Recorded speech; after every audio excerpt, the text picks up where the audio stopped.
So, as you may be aware, there's currently a lawsuit going on with Unknown Worlds, the studio that's responsible for creating Subnautica, which is a favorite game of mine, and Krafton, which is a company that owns a bunch of other studios, including most famously, I think, PUBG Studios.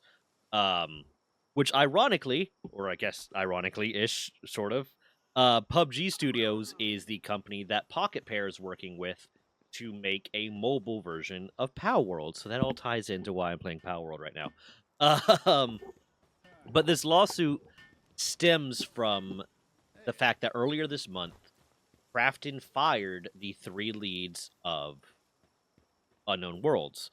There were originally three leaders of Unknown Worlds. They were the founders of Unknown Worlds, and they had joint leadership together. And Krafton kind of unceremoniously fired them without cause. The lawsuit alleges that there was no cause for it, with only this statement that the publisher has only said that the move is to prioritize development momentum. I'm reading this from a Games Rant article. There is a public, unlike the Nintendo one, there is a public lawsuit document that I plan to read and try to go over in more detail in future videos about this, because this is a new thing on my roster that I'm going to be following, is the Subnautica lawsuit. Subnautica, Nintendo, and whatever else comes up. But they allegedly did it without cause just to prioritize development momentum. Now, I'm going to try to play devil's advocate here.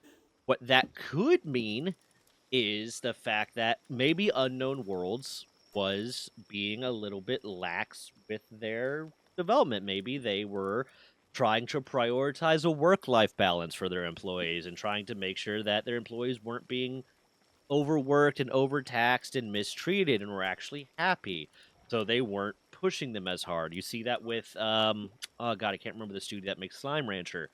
But Slime Rancher 2 is still in development because they have said Monomy Park, because they have stated that they are going to try to maintain a good work-life balance for their employees, so they're not going to overwork them. Maybe that's what that means. Maybe they just weren't happy with the fact that they weren't pushing hard enough. Or maybe it's just a whole bunch of BS. But this has started the lawsuit. They replaced the three leadership members, the three members of the leadership for Unknown Worlds, with, oh, how do you say this guy's name? I'm going to be really bad at it. Steve Papoutsis. And according to Steve, this is jumping a little bit ahead. This is jumping into a little bit more stuff that came out after the lawsuit came out. He said the reason he was given, he claims publicly that the reason he was given that he's replacing them was a commitment to players, a commitment to the creative process, a commitment to ensuring that when we do choose to go to early access, it meets players' expectations. That's all that's ever been discussed to me, and that is a huge part of why I felt good about stepping in and accepting this opportunity. This was in response to people asking him, hey, were you brought on because they were upset about upset about all this other stuff? Because what the lawsuit alleges is that, I realize I did this a little bit out of order, I'm sorry. What the lawsuit alleges is that when Krafton acquired Unknown World, they paid $500 million for Unknown World, and there was an offer of a $250 million earnout for Subnautica 2. What that basically means is that they were told what part of the deal was selling them, was selling Unknown Worlds to Krafton, was that they were told that if contractually obligated, that if Subnautica 2 reached certain revenue thresholds by a certain time, which I believe was supposed to be the end of this year, they would receive an extra $250 million. What the lawsuit is alleging is that all of this, that one, the firing of them as the leadership, and then a whole bunch of other things that Krafton has done over the development process, has been about delaying the release of Subnautica 2 so that they would not reach those specific revenue windows and revenue thresholds within those timelines. They would not have to pay the $250 million earnout. Now, I have a few thoughts on that. I haven't read the full lawsuit yet. I haven't read through the full lawsuit with all the evidence yet. I just kind of wanted to get the ball rolling on this and get to talking about it and then start doing more research on it and, see how interested people are in this. But what that reads to me like, so right now, what to say that is right now I'm going on, what is available with outside of that lawsuit, what the statements have been, and a little bit of speculation. There's two ways I can see this. I'm going to play devil's advocate for both sides. There's two ways I can see this. One, I can see it be to give generosity to Krafton, to say like maybe they're not in the wrong here.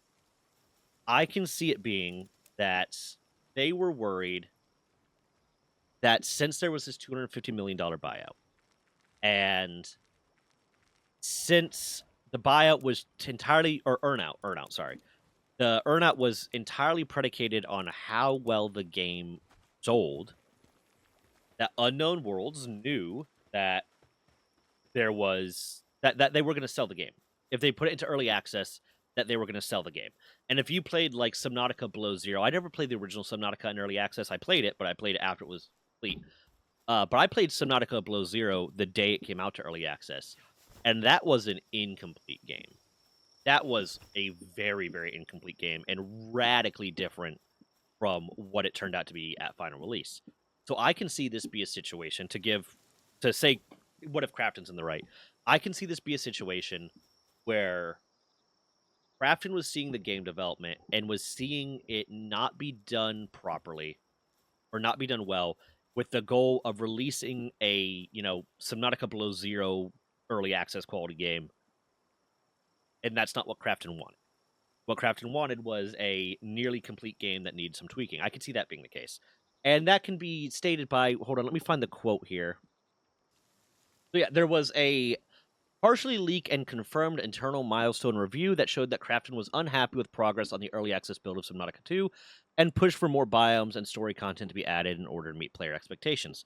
So again, to give the credit to Krafton, that can seem like what they are upset about is they expected a more complete early access game, and what Unknown Worlds and the leadership of Unknown Worlds providing was a very, very rough game. A very rough game that was not what their expectation was. And maybe Unknown Worlds was comfortable with doing that because, one, that's just the pace that they have done in the past, and two, they knew that the early access was going to sell enough to hit those hit those milestones, those revenue thresholds, so that they could get the 250 milli bonus to begin with. Apparently, they ended up offering, what Krafton ended up offering was a smaller earnout with a different threshold. Unknown Worlds didn't like that, and this led to a lot of strife between the two that ultimately led to them being fired. But with that too, Krafton has also denied the fact that they are basing any of their decisions to fire them off of monetary reason, off of the $250 million payout, and are saying it's entirely about the development cycle and making sure that the game is satisfying. So that is giving, and to their credit, to Krafton's credit, they have extended the deadline for the $250 million payout to 2026, which is when they're delaying the release of the game to. They're delaying the release of the game now to 2026, unfortunately. I was really looking forward to playing it sooner, but whatever, I'll have to wait. So to their credit, they are delaying that. Now, that is also very possibly just a response to the fact that they're in the middle of the lawsuit. It's equivalent to some of the stuff that's going on with the Nintendo lawsuit, and that where they're like, "Oh, we're playing nice. We're definitely playing nice. We're for sure not doing anything shady." But at least to the credit, they are extending that $250 million playout. So if Krafton is in the right, I'm going to try to phrase it this way. I'm sorry, I'm kind of disjointed today.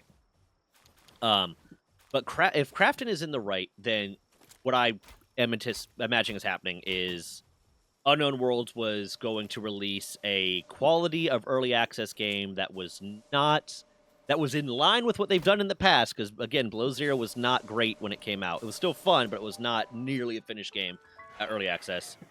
And what Krafton was expecting was a more complete game that they are not offering, and then blah, blah, blah, strife in between them, and they said, you know what, we're going to put someone in charge. We're going to fire you guys. We're going to put someone in charge that will prioritize development. Now, is that because maybe Krafton is expecting to do the typical game developer thing of working their devs to bone? But what that could be is Krafton was expecting them to do the typical game developer thing of working their staff to the bone to meet these ridiculous deadlines to have a complete game at release and blah blah blah and et cetera, and Unknown Worlds just wanted to prioritize their staff's mental health. It could also be a matter of Unknown Worlds was comfortable with the fact that, listen, they don't have to work as hard they can release this in early access. It's going to sell enough in early access to meet those revenue thresholds. And Krafton was like, no, no, no, no, no. That's not what we want. We don't want players to get this incomplete game at release, at early access. We want a more complete game at early access. Who knows? Can't speak to that. But what Unknown Worlds is alleging, and what is in the lawsuit, and again, like I said, I'm gonna follow up with this. I'm gonna read more about the lawsuit. I'm gonna keep track of this. I'm gonna put more videos out on this if it's something people care about, with a lot more detail. But what Unknown Worlds is alleging is that Krafton has engaged in what is effectively a pattern of behaviors designed to delay the game and weaken its initial sales in order to not have to pay that $250 million. That is an odd thing, but I can see it. I can see it being true depending on what they think it's going to be, or how they think it's going to affect it. Is it only going to affect initial sales? Is it only going to affect the ability to hit that threshold, but eventually it's going to recover from it? Because it's a bad move for them to like, hey, we're going to weaken our own sales of this game so that we don't have to pay these people out. But if it's not going to weaken in the long term, it's just going to, cause them to pass that deadline where they need to hit a certain revenue threshold, then it might make sense. The fact that Krafton has increased the deadline, has extended the deadline to 2026, kind of makes that less effective, but also, did they only increase the deadline to 2026 in order to look good during this lawsuit, or were they going to do that the whole time anyways? I don't know. It could very well be a shady tactic. It could be just no, they're upset. But one of the things that is listed in the lawsuit, and again, going to go over this a lot more in the future, Krafton engaged in a months-long campaign to delay Subnautica's 2 release. It reads, it pulled key marketing materials, refused to follow through with crucial partnerships, and reneged on long-standing commitments to handle important pre-launch tasks. So what they are alleging, and again, when you read a lawsuit, and I'm not a lawyer, but when you read something like this, one of the first things to understand is that it is one-sided. This is what they are alleging. This is what they're saying. This is not what is necessary borne out in evidence. I'm not going to say that Krafton are the good guys here, but I'm not also going to immediately say that Krafton is 100% in the wrong because what this lawsuit is alleging. Because the lawsuit's going to be written in such a way that is most favorable to the person filing the lawsuit.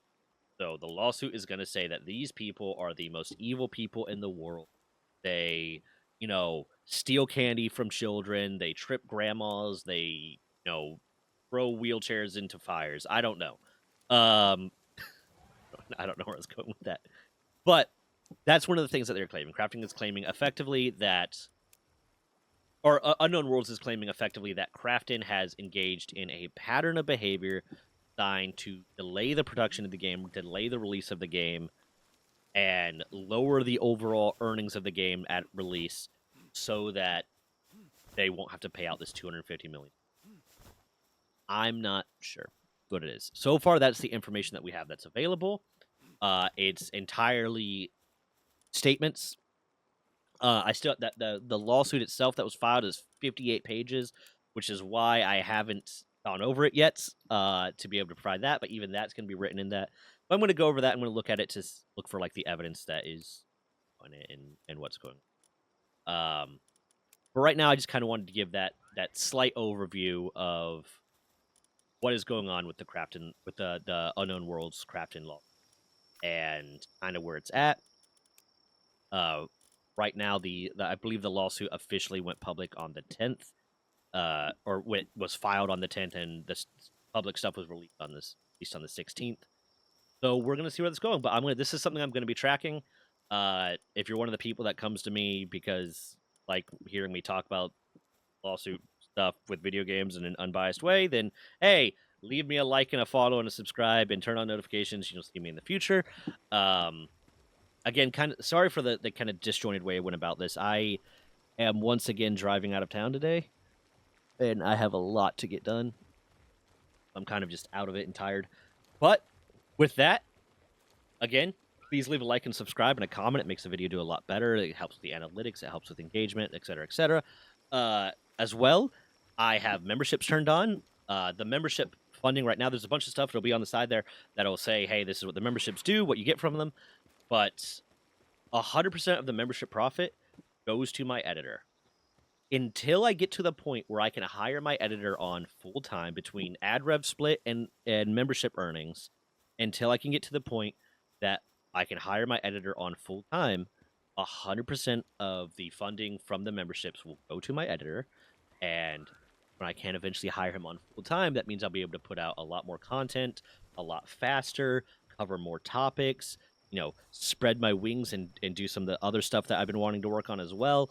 He'll be able to hand off more to him, and hopefully it'll make it easier for us to stay on top of this stuff and get stuff out in a more timely manner instead of 2 or 3 days after it happened, potentially. Sometimes I'm on the point with it where I get it out right when it happens. Sometimes it's 2 or 3 days later. And that's just a factor of the time it takes to edit. So if you're interested, please sign up for memberships. All that money goes to them. At the very least, if you could like and subscribe, blah, blah, blah, there you go. I got a lot of stuff I got to get done. Have a nice day.